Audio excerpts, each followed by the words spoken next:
Welcome to Pasa, HSIs, a podcast dedicated to everything Hispanic serving institutions. I'm your host, Dr. Gina Ann Garcia, bringing you the news on what's happening in HSIs. Join us as we explore the history and evolution of HSIs, culturally relevant and liberatory practices, current and emerging research with HSIs, and the policies that shape servingness. Saludos, HSI familia, y bienvenidos al ¿Qué pasa, HSIs? I'm excited to learn with today's guest, Dr. Elizabeth Gonzalez, who serves as the inaugural HSI director at UCLA, an emerging HSI. Prior to UCLA, Dr. Gonzalez designed, implemented, and institutionalized multiple U.S. Department of Education HSI grants at UC Santa Cruz, San Jose City College, and San Diego City College. She has worked with Escala Educational Services as a coach for institutional teams across the U.S. and served as the vice president of conference for the Alliance of HSI Educators, or ASI. In other words, she's an HSI veterana and has extensive HSI knowledge. She identifies as New Savvy, or Mixtec, migrant and first-generation college graduate with a BA from UCLA and a PhD from UC Santa Cruz.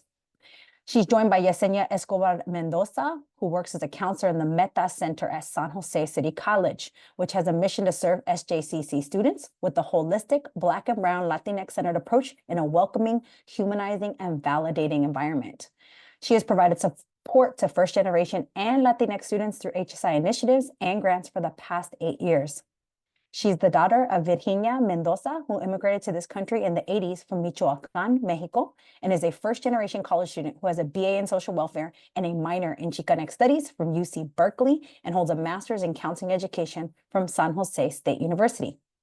Daniela Cortez Bravo, an HSI liaison at UCLA, is also joining us, and she works to achieve equity within higher education for Latinx students and all minoritized students. She is a UCLA alum with a double major in public affairs and education and social transformation, and is an incoming master's student in the higher education and organizational change program at UCLA, affectionately known as HEOC. Daniela is a first-generation college student from the Bay Area. Shout out to the Bay in this episode. Let's go. Mujeres, doctoras in the making, future doctoras, all of y'all here with me. Thank you for joining me today on ¿Qué pasa, HSIs, where we talk about all things HSIs. I'm super excited to talk to the three of you today. But before we get into the deep questions about servingness, I like to start, as you know, with the servingness journey. So I'll go ahead and I will bring Elizabeth into the pod and ask you to start with your servingness journey. Tell us about it. Yeah, well, buenas tardes, everyone. Gina, thank you for inviting us. And it's so beautiful to be here in community with Daniela and Yesenia.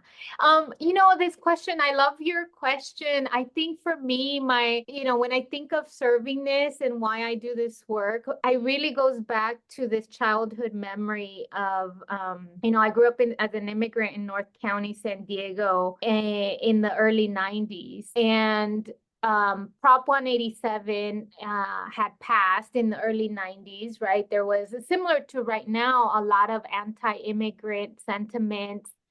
To believe that Congress or the state actually approved a ban on public service for immigrants, including education. I remember that being a big moment in my life, right? Not just because of the separation that it created between me and my family, but being, I don't know, I was probably 9 or 10 years old and grappling with this idea of wait, what do you mean I can't go to school? And it's because I'm an immigrant, and that has always stayed with me. It's when we talk about why are we doing this work of servingness and justice, I think it goes back to that. So I've always gravitated towards programs like EAOP, AVID, and supporting that work. And it really is a privilege to be able to do this work on a day-to-day basis, and working, my HSI work really that I was doing EAOP work and outreach work before it was known as HSI, right? When it was the EAOP movement and before it was EDI, But I'm really proud to say that I was part of the UC Santa Cruz HSI team. Really proud to have been part of San Jose City's College HSI team. And, Yesenia will talk a little bit about what we did there. And now trying to do that same servingness work at an institution like UCLA. So it's a journey, and that's the places it's taken me. So we can talk a little bit more about that, but turn it over to one of the mujeres. Yes, let's bring in Daniela. Daniela, the same question. Tell us about your servingness journey. So I think much like how Liz was articulating, I think that my servingness journey really comes at the heart of just home and the people that I get to call home, not just places. And that's where I really learned it.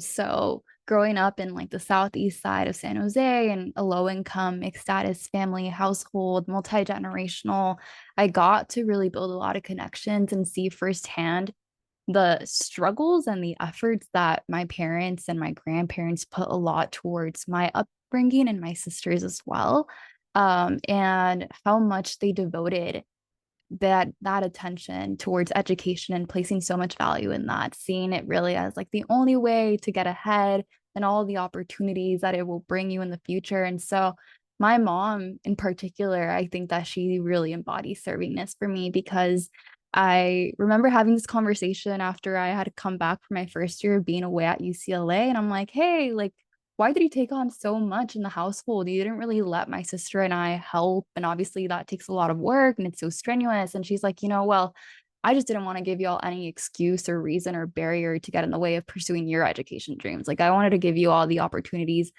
all of them possible, so that you can fully devote yourself to your education. And, thanks to her and thanks to other communities that I built along the way, like the college access organization in San Jose called Breakthrough, that really helped me, especially in the realm of like seeing other students in college or aspiring for college while they were growing up in the same neighborhood that I was, going to the same schools that I went to. And so just really showing me what I could accomplish for myself and modeling that idea of like giving back. And so that's something that I really wanted to do. So I think servingness to me really became an act of being served to then be able to serve. And so that's something that I really wanted to step into here at UCLA, and why I got involved in HSI, which obviously has really put me kind of like in the crux of what servingness is and doing that work with students and such. So I believe that really encapsulates my journey and that exposure. Yo, Yesenia, let's bring your voice in. Tell us about your servingness journey. Yeah, thank you too for such a great question. I think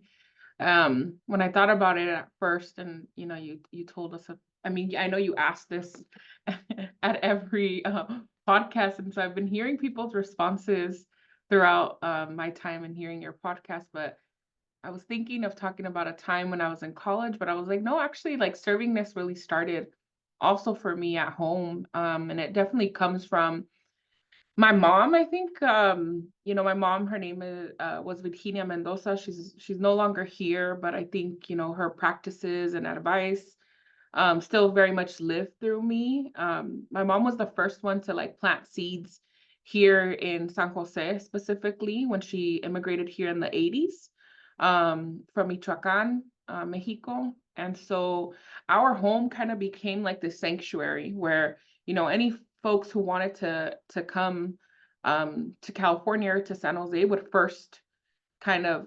come to our house. And so my mom was like the first point of contact, the place that everybody kind of called home for the first couple of months while they settled down and found a job and then found their own place to live. So when I reflect on as an adult now on, my early years, I can't help but admire like the kindness and the willingness to help people that I think my mother instilled in me, and that was just so present in my household on a daily basis. So I think she showed me a lot how to like, just genuinely show love to others and to support people. So I think I try to mirror those qualities definitely in the way that I serve my students too. Beautiful. I love it. The responses are my favorite, the servingness journey, because you're right, Yesenia, this stuff starts in the home, right? servingness, the word, the concept is absolutely a theoretical concept that was created, right, by scholars, myself and others. And but the reality is the actual embodiment of it and the practice of it. People have it, right? And we show up, and it's often so wrapped up in our identities, as the three of you mentioned, right? Your like core identities come into servingness. So I love to hear it because I think that's so important for us to acknowledge that, right? That it's so much more than this like theoretical concept. Yeah. So let's talk about servingness in these different spaces y'all are in. Today's episode, we really want to talk about HSI as a process. This is something I've been thinking a lot about, is like the process of becoming HSI and enacting servingness. Liz phrased it differently, talking about HSIs enacted across time and space. I love that, right? And that also denotes like a process of some sort across time and space. So we're going to first talk about San Jose City College and how it has progressed over time as a Hispanic serving community college here in California.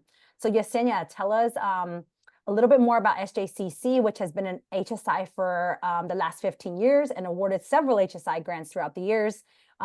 We have a link in the show notes to the SJCC website if you want to learn more. Some of those things have included Camino's Summer Bridge Grant and the Cultivamos Excelencia Grant with UC Santa Cruz that have collectively and incrementally culminated into the holistic support offered at Metas, right, which is where you work. So talk to us about your efforts to embrace HSI and enact servingness in your role and at SJCC. Thank you. So yeah, we're going to be celebrating our quinceañera very soon. You know, hopefully we'll have a pachanga and we'll invite all of you to join us. Have a pachanga. Yes. Do. Yeah. So, you know, I don't think I can really start talking about my work specifically without kind of shouting out and talking about the early pioneers who I think, you know, got the ground running to create some of the services and the space that we now hold for our students. So I do want to give a special shout out to some folks, including Robert Gutierrez, Alex Lopez, Angela Gularud, Elizabeth Flores, Claudia Amador, Elizabeth Gonzalez, who was our director as well. I think, you know, they did amazing grounding work that really needs to be celebrated and highlighted, especially as we come on to this, you know, 15-year journey. And I think a large component of our early success comes from the connections and the relationships that they built, you know, from early on. So I remember at the time when Caminos first was enacted in at San Jose City College, I was working for a college advising corps program. So I was an advisor at a local high school, and some of these folks came to present like the grant. And I remember thinking like, oh, okay, they have money, because they talked about getting like $2 million. And I was like, all right, like, and they seemed so organized and so thoughtful. And like the director showed up, and I was like, okay, like they really care. They're sending the director out here to talk to us and like, you know, recruit some of our students for their programs. So I remember thinking like, I want to send my students there. And I mean, eventually I began working with the team on a part-time basis as a program specialist. So I was out in the high schools, also helping recruit for some of our programs. And then eventually I became a counselor. So I've been a counselor in this program for about 6 years now, but have been working at San Jose City College since 2016. But yeah, I want to give, you know, the flowers and a shout out to them too, to pay, you know, tribute to the grassroots work that I think they put into creating those services. But I think as we approach our quinceañera, I just want to highlight on the fact that I think each grant that we have received has really helped us, you know, it's almost like there's small pieces to the puzzle of what we are today. And I think, I mean, we're still working on some pieces and we still are missing some pieces. But our very first grant was Metas, and that's what actually helped us secure our location, our center, our centro that we have today, and where most of our events are hosted. So it's like our hub. Caminos was our second grant, and that helped us really build a good quality summer bridge program to help high school students transition into our community college. We also had our third grant, Cultivamos Excelencia, which was very transfer and research focused. And that's kind of when we first got introduced to Elizabeth and the great work that she was doing there. We also got Ganas. That was our 4th grant, and that really helped us envision how to work with like pathways and the pathway work that our college is doing. And then our newest grant, Si Se Puede, is going to help us work with dual enrollment and continue to like increase our efforts as we work collaboratively with our high schools.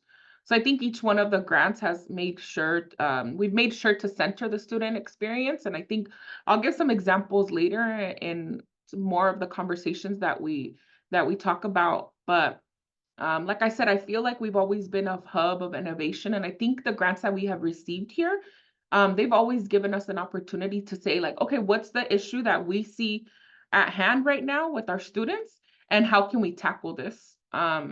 So I know that the question then from some administrators is, well, how can we scale this up? Because they see us doing great work for our students. And so then they ask us, well, how can we provide this for a larger group? I think that it's important though for the institution to really commit by institutionalizing the program and the people. And I'll talk about like a little bit more why I think the people really matter, you know, when we think about institutionalization. But for us, I think to keep the HSI legacy going, we've always relied on a constant flow of grants. So I think sometimes we stand in limbo, hoping that we can continue to receive these grants to keep the work going. And then, like I said, I feel like it's allowed us to hire folks from our community, folks who really care, who like recognize, you know, the difference that we're making. So I'm really proud of the teams that I think we've created over time with these grants. And, you know, we've built a center, a familia for the past 15 years here. So, you know, I think in order to really embrace servingness, I do really believe that we have to hire folks who represent our community, who are the experts in the subject matter, who've had lived experiences in our community and who deeply care about this work. Oh, I love it. You're making me just think about how, like I reviewed the websites and read through your, you know, the different grants you got, but like your answer is something you can't get on a website, right? Like it to talk about like the people, right? Like the first thing you did was shout out the people, right? That HSI is a process and organizational change, right? If we really think about HSI as change work, that there's got to be dedicated people and that the people bring it, right? And it connects back to the servingness question, right? About like it's innate within us to like we want to do better by our folks. But you also said something important is that like you get a grant to do one thing and then you get a new grant to do another thing, right? Like that's the strategy of the grants, right? And campuses like yours that have had multiples try to be strategic in that way. And I think that's when it's most effective, when you can like piece together 4 or 5 different grants to make something whole. So yeah, thank you for that. It was good to learn more about SJCC's processes so far. We're going to bring Liz in because Liz also worked, right, at San Jose City College, helping to lead some of their HSI efforts in their earlier years as an HSI, right? So talk to us about some of your efforts to enact servingness while you were there and highlight any differences you saw doing the work back then versus now. You know, before I answer that question, I just have to go back to, you know, Yesenia's point about how important it is to HSI is an opportunity to bring in folks with a different lens and a different worldview, right? So it's so interesting because I literally have this conversation, I feel like every day, trying to explain to people that HSI doesn't mean that you give to one group and take away from another. Like that literally is like a conversation that you need to sit down and have with people and explain. No, to focus on one group and to attend to the needs of one group does not mean that you are automatically taking away from another group. It is a very colonial, capitalistic lens of the world, right? Like the pie idea, right? And contrasting that with Yesenia's perspective, seeing her mother open up her home for anybody who needed help, and this idea of donde come uno, comen dos.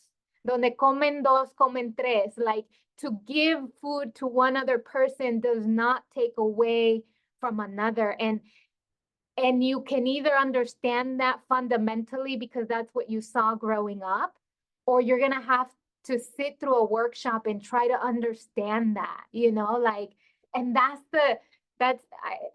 oh man, if I could bottle that up, Yesenia, like those experiences, because so much of the work, I think, sometimes is trying to get people to understand that worldview. And, I'll talk about it later, but that really is what Escala is doing, But going back to your question about the work at SJCC, I really see SJCC as a model of how you can work with HSI grants to build a system within a system, right?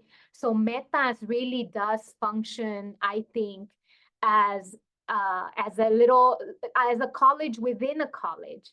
Porque through Metas, they've been able to, work with outreach, but really innovate, do new outreach strategies, do a new first year experience program, like really give students the services that they need in a different way. And having a grant allows you to do that, right? Like having the money that you have, like a green ticket to innovate. Like that's your job, is to do things differently. And it was so centralized in Metas, right? Like that's the team pursuing grants. That's the team who's working with other campus stakeholders to innovate and to be creative. And it also was very grant based, right? So multiple grants going on at once. So I think when I was there, we had the Metas grant and we had the Caminos grant. And then I think once Metas finished, we got the Ganas grant. So they they're always, coming in. But I think with like what Yesenia said, you have the innovation and that's beautiful, but then you also have the ambiguity of like, what's going to happen if these grants end and we don't get any more grants, right? And so that level of ambiguity, I think, there shouldn't be that precarity and that ambiguity, especially for folks who are functioning within a strong campus. So I think that's probably what I thought was most unique about SJCC, how concerted and focused they were in centralizing their grants into this center.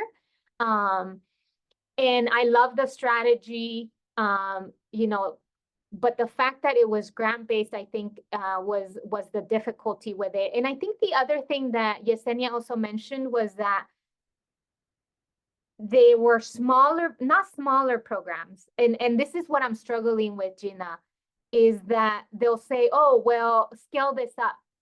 Like, great, it worked for 200 students, but how do we do this with thousands of students?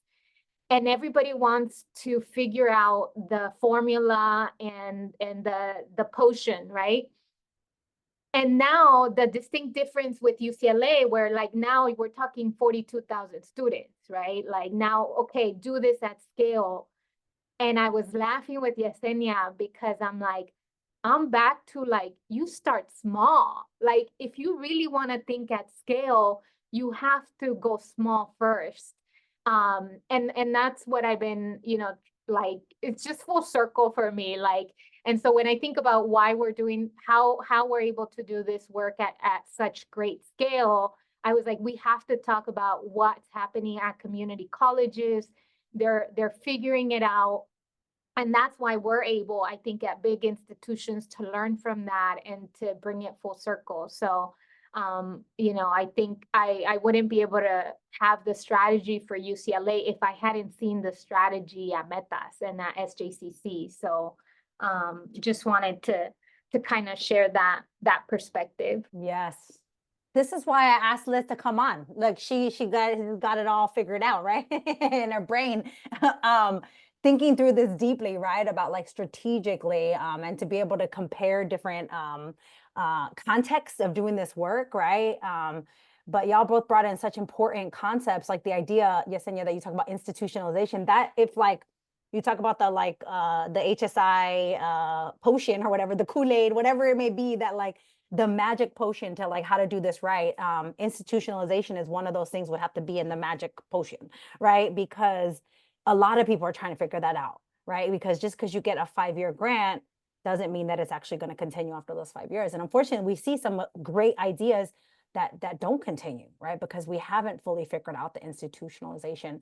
But this idea you're talking about, Liz, of small and then scaling up, that's exactly what the grants are designed to do, really, right? They're sort of testing sites, right? They're pilot sites. The fact that the HSI grants allow you to do whatever you want with the money, it's not structured and it like some other federal grants are. You can dream, right? You can freedom dream outside.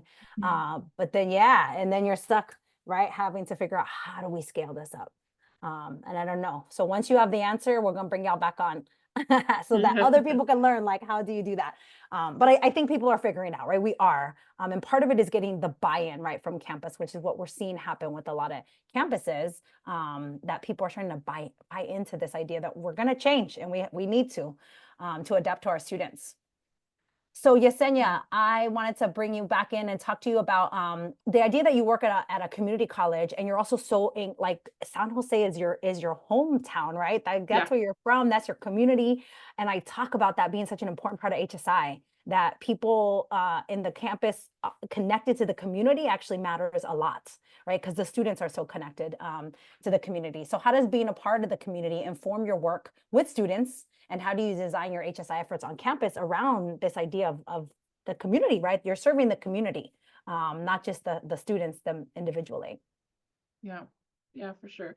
I mean, I want to say too, like, you inviting us to this podcast allowed me to like reconnect with Elizabeth, because I hadn't really checked in for a couple months now. We'll check in ever so often or through social media.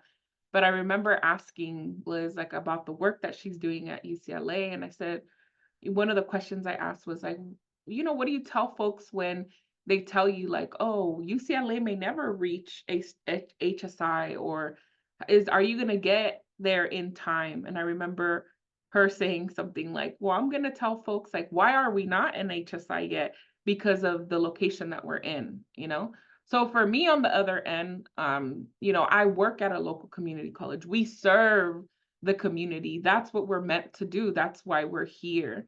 Right? The institution maybe wasn't necessarily built for us, but I think with these HSI efforts, we're, like Elizabeth saying, we're a college within our college trying to find solutions to the issues that we see. So,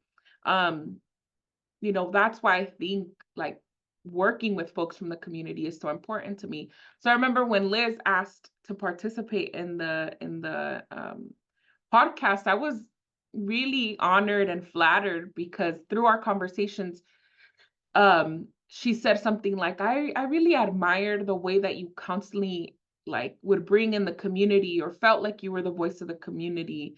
And I was a bit shocked that she said that at first, because I felt like, oh, I didn't know that that's what she admired from me. But for me, I think it comes naturally, because like you said, I'm a San Jose native. So for me, when I see my students, I see my nieces and my nephews, because in fact, a lot of them have benefited from these services and have came to the Summer Bridge, have worked as student interns here in the Meta Center. And oftentimes I'll be like at family events or at a quinceañera or a wedding, and I'll hear like the parents whispering to their kids like, ve habla con ella es una consejera, pregúntale que de su programa y pregúntale que si te ayuda a apuntarte a la escuela. And so then you'll have the kids coming up, or the parents coming up with their daughter or son and asking me, to help them and support them. So there you see me at a quinceañera helping them book an appointment or fill out an application. So, I mean, I'm very proud to be a San Jose native, to live here, to work here. And so being student-centered really comes natural to me. I think another thing that I wanted to point out is, because we hire folks that I think really deeply care about this work, we sometimes get critiqued for doing a lot of what people call hand holding. And to me, I couldn't be more proud that we do that. Like, yes, that's exactly what we do with our services, and we do it with the best of intentions. For me, it's a way to deconstruct the college and the process for our students. So for me, sometimes I feel like we have to go back to the basics, and include, very what some folks may think as basic support. But for example, for our summer bridge program, we make sure that the students have food. We can't ask them to be here from 8 to 3 p.m. sometimes and not provide free lunch, right? We're constantly checking in about their grades, making sure they're, helping them call campus resources, walking them over. And that's just to name a few. And I think sometimes we get critique, like I said, for doing that, and for accommodating our students. But for me, that's our way to help them transition and to help them break through some of those barriers. So I see it as an act of resistance and a way in which we decolonize this process.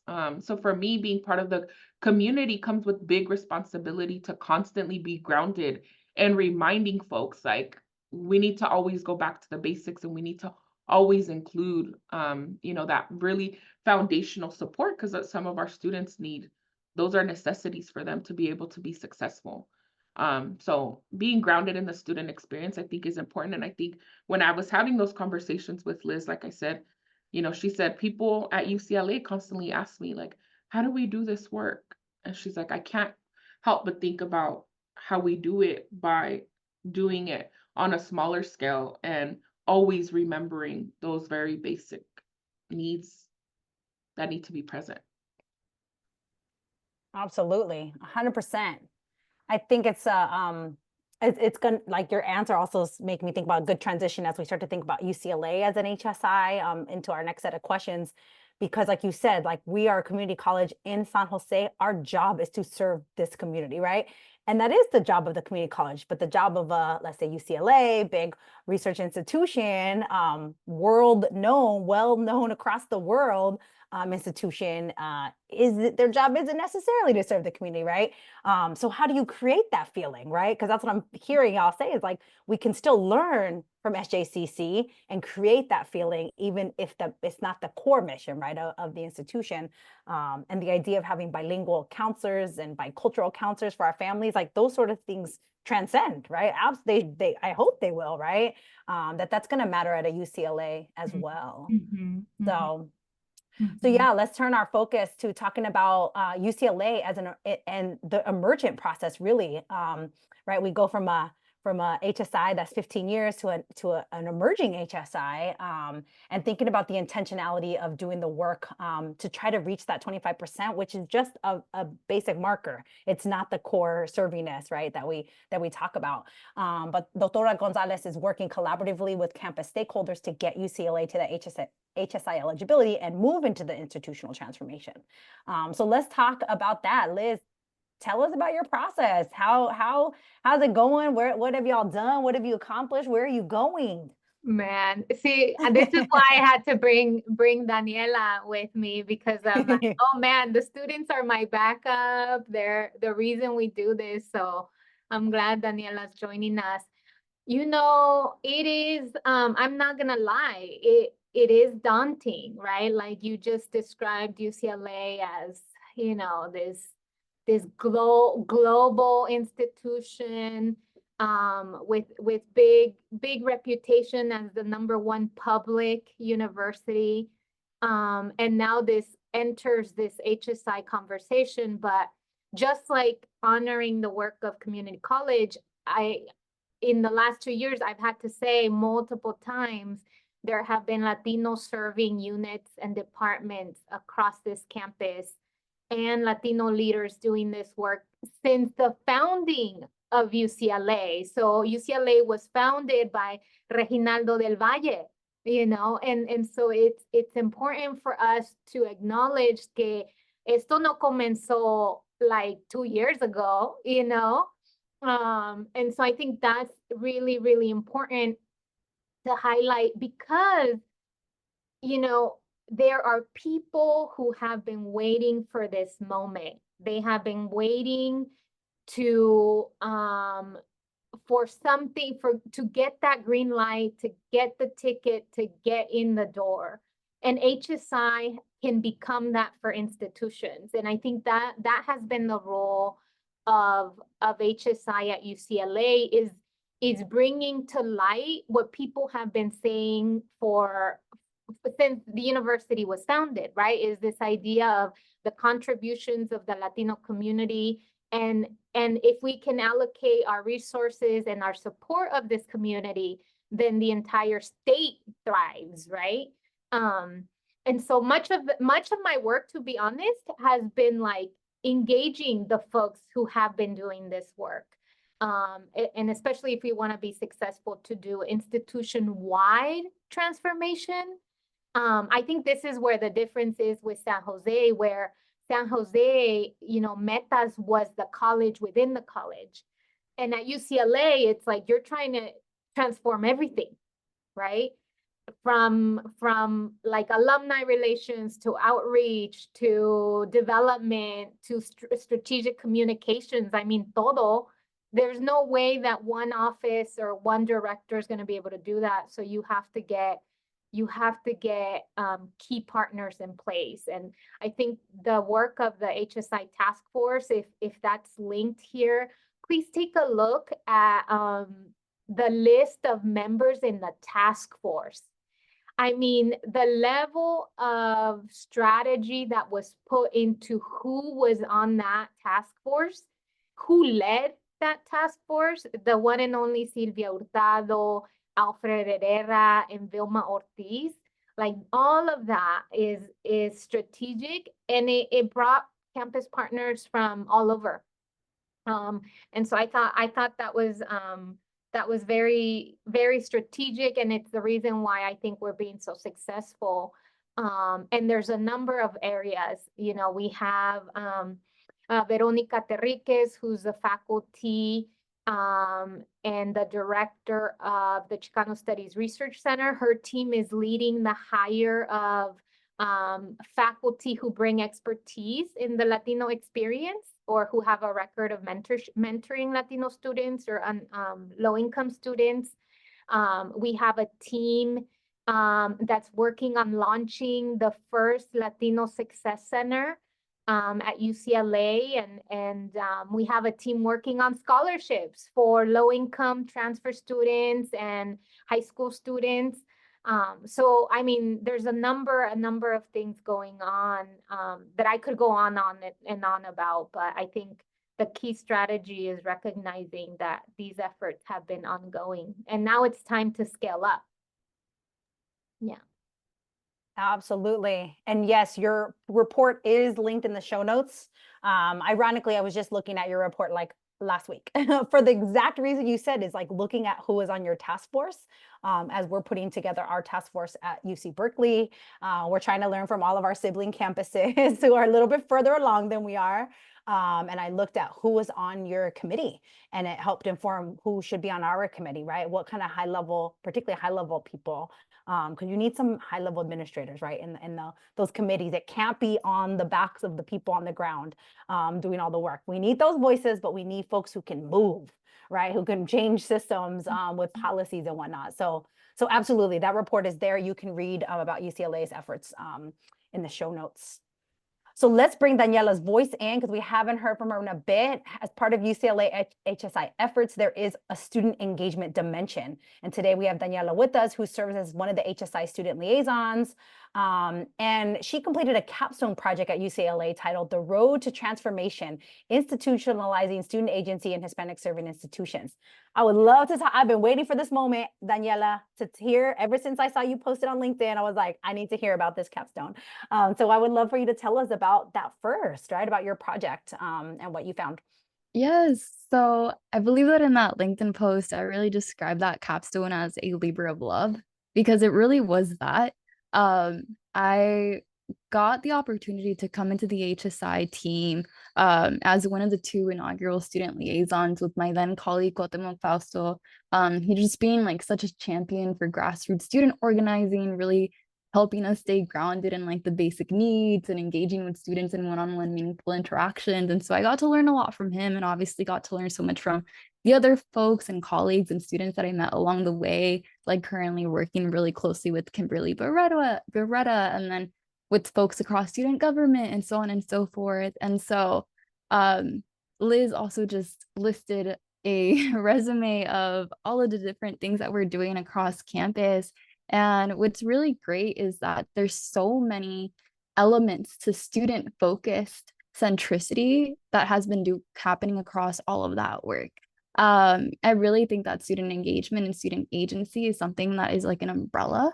It's a lens through which we operate over at HSI at UCLA. And my capstone project was just another mechanism for me to be able to reflect on our collective journey and collective contributions to this work, specifically as students, and the work that we've been doing to bring in other student voices as well. So I think it really came from a place of coalescing my experiences prior to HSI, being a part of student government and having navigated those like very bureaucratized spaces that are like created to uplift student voices, right? And created to give students agency to initiate their own platforms, and learning a lot from that process. I came to the HSI team wanting to offer that, but also just having a different understanding and view for the importance of institutionalizing student initiatives that are often demonstrating servingness in and of themselves in a grassroots manner before they're ever institutionalized, right? And so they're kind of treated in a different light in comparison to other like campus units, campus departments. And yes, while those are also incredibly impactful and important, I think that this project was more about making sure that the metrics for student engagement and uplifting student voices that had been brought to us through the creation of the student liaison role with HSI, so that they can be permanentized even after we emerge as an HSI, even when we get that federal designation. Because, you know, like I'm only going to be here for so long. Like I already graduated, I'm staying for another year, and obviously I want to stay engaged, but there's so many students like me that come to UCLA for the sake of not just getting an education, but coming to make their communities better, leaving their universities better than they found them for the next set of students. And therefore, you know, I think that through this project, we were able to envision something like a student advisory board, which is now actually just hired its first set of student advisors, and they're coming on this upcoming year for the sake of making sure that the institution continues to stay tapped in with the student voice throughout the rest of their time, even after we're already in HSI, because those needs of students continue to evolve as different generations of students come in. And that voice is just as important once you get the federal designation than before you're like, even before you're emerging. So I think that this project, in addition to being able to tap in with students to talk about really critical goals for HSI, like the Latinx Success Center, really created a lot of coalition building and opportunities for student advocacy across different realms of campus, that just brought so many people together, honestly, during that time. And it gave me the opportunity to reflect and offer future directions. So yeah, I think that the capstone project, through also my curriculum at UCLA as a public affairs major, because it was entwined with that, the graduation for that department, just offered such a great launching pad for, I think, helping to elevate that HSI consciousness amongst other departments on campus that might not be as tapped into what an HSI is, and so on and so forth. So, you know, like I get to have conversations with my professors, my peers, and now they're also walking away with an understanding of what an HSI could mean for them as well, and for their future generations of students too. So Excellent. I love to hear it. Oh, and you give us so good ideas for how to engage students. Because I'm always saying, make sure you talk to students, make sure you talk to students, but it's like, that's hard. But to provide an opportunity for students to have a job, right? To their job is HSI, that's key, right? Which is you mentioned Pasadena City College, that's their model, right? That they're paid through Title V grant, and y'all are hiring students, that's key. But also if we can bring it into the classroom, like you did your capstone project on that, right? And that's where people like me who are faculty in the classroom who are engaging with undergraduates, that we have to bring that in, right? We should provide opportunities for students to write a capstone project, right? About reflecting on HSI, right? Like that's beautiful. So you gave me a lot to think about, right? As far as like, we can engage students without it being like extra, because people are always like, it's extra burden on students, right? And maybe like, you know, at a community college, people really feel that way, right? They're like, oh, our students are working 2 jobs, that we can't ask them to do this kind of work. But we can if there's some sort of incentive, right? Beyond, right, just the volunteering. So thank you for that. I'm going to bring Liz back in because I think I would like you to talk about the last thing you told us was that there are such powerful people within your campus, right, that really are helping this to happen, right? But not everybody has an Alfred and a Sylvia and a Vilma, right? Not all of us can be that blessed to help us move the campus, right? And those names, if you don't know them, they're powerhouses, right? In the Latina community, particularly at UCLA, but across the UC system too. So how do you access outside organizations, right? Because I know you do that as well, right? You mentioned Escala, ASI, obviously you were a member of the board for many years, right? How are you accessing resources beyond the institution to do some of this work? Yeah. Well, you know, I feel like there are those champions at every campus, the movers and shakers and the people with the vision. So when I was at San Jose, like that was Yesenia, Robert, and Alex for me. Like we would, you know, get into the office and strategize and think through it, and we would push forward, you know, and then at UC Santa Cruz, right, Pablo Reguerin and Charis and Arnold, like, okay, let's figure this out, you know, and certainly, you know, Alfred, Vilma, and Sylvia, I mean, I feel super blessed to have their guidance and their guiding lights. And so there's folks within the institution that you need to surround yourself with, or that I've surrounded myself with, and that, you know, not only provide guidance and vision, but protection, right? And knowing where the bodies are buried, know where to tread carefully. So that's super important to have. And then, you know, I think your question when thinking about this podcast is like, you know, at UCLA, becoming an HSI seems to be more like, what about the research component? Like, what about what you're doing in LA? And it just, it expands the conversation of what HSI means at a Research One university. But I think before we start talking about all of that, we need, like Yesenia said, take it back to the basics, right? Like the student success, think about the innovation and the grants. And then I think a lot about the reason we're able to talk about, okay, well, what does HSI mean in the research world? I think a lot about, you know, your own work and the fact that there is a body of literature on HSIs, like that allows us, the practitioners, to be able to expand the conversation, right? And then excelencia in education, haku, like how are we talking about how we're engaging policymakers, state legislators?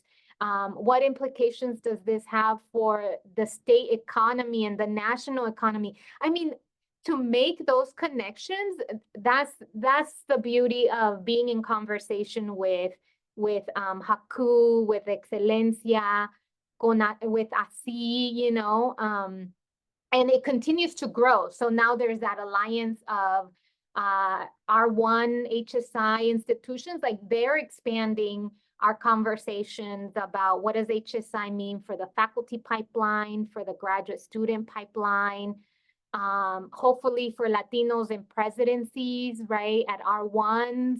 Shout out to the fact that, thank God, you know, UCLA will be leading in that way too. So I just feel like we have to engage those external partners because they expand our view of what's possible.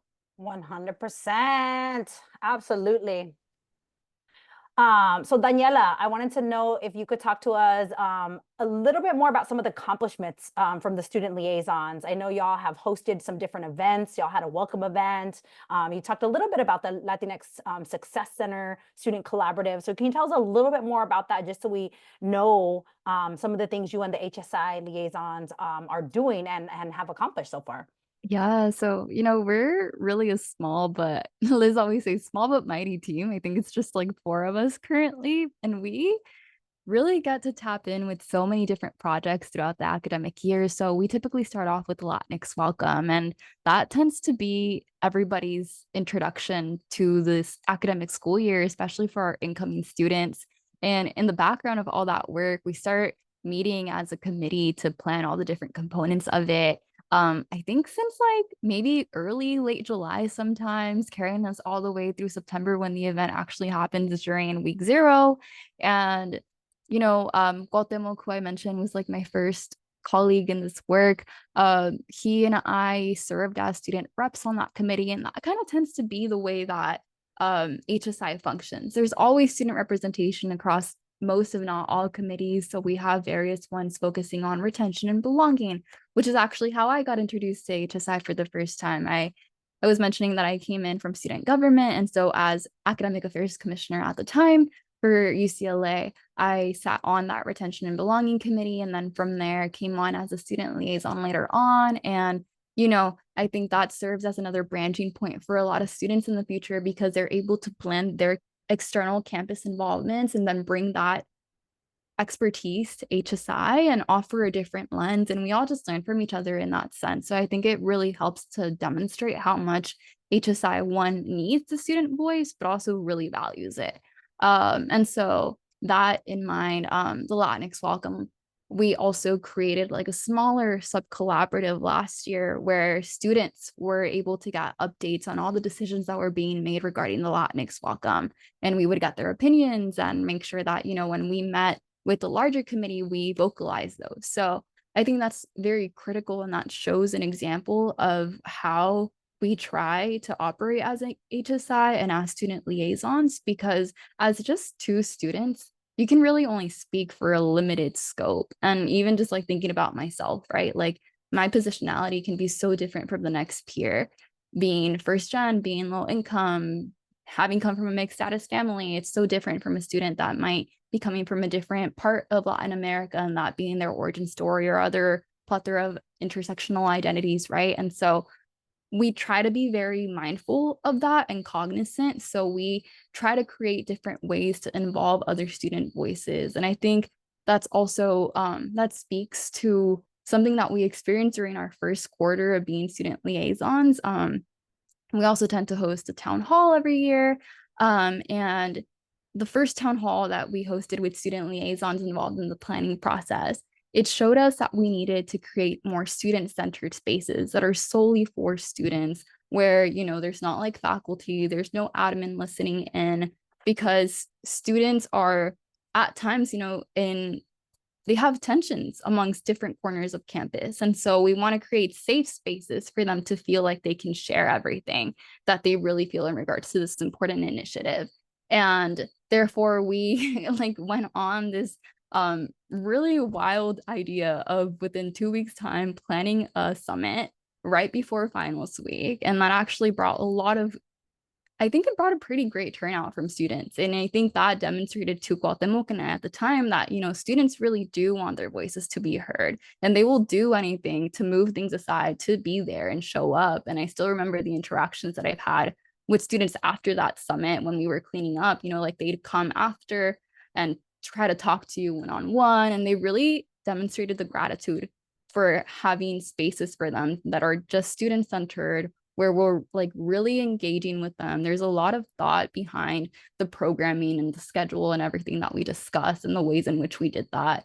And we try to bring that into everything that we do at HSI. So the Latinx Success Center Collaborative is something that kind of came out of that student summit, in addition to the student advisory board, which, like I mentioned now, one, the Latinx Success Center is already actively being planned to be brought to UCLA in the next academic year. And so that student collaborative was so critical to that happening, because students would be meeting on a biweekly basis since the winter quarter all the way through spring.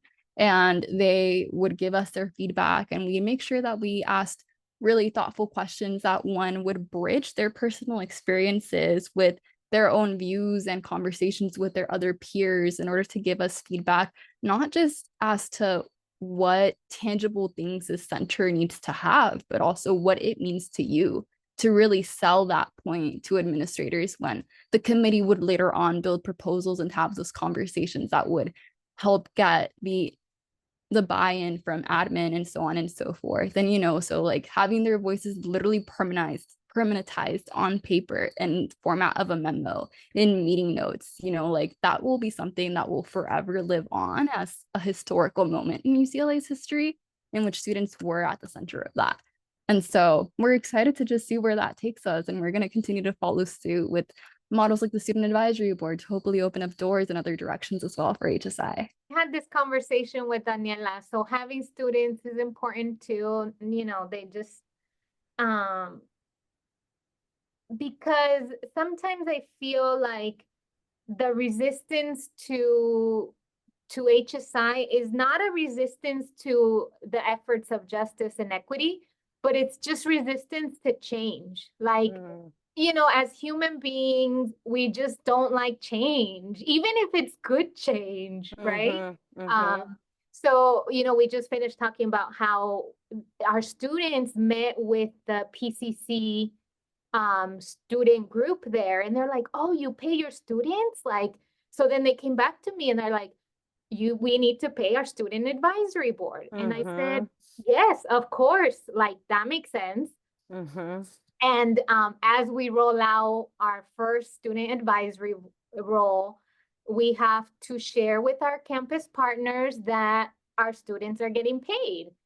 And there's a little bit of adjusting to that. It's a new model. It's not that they're against paying students. They obviously think that our students need to be compensated for their expertise.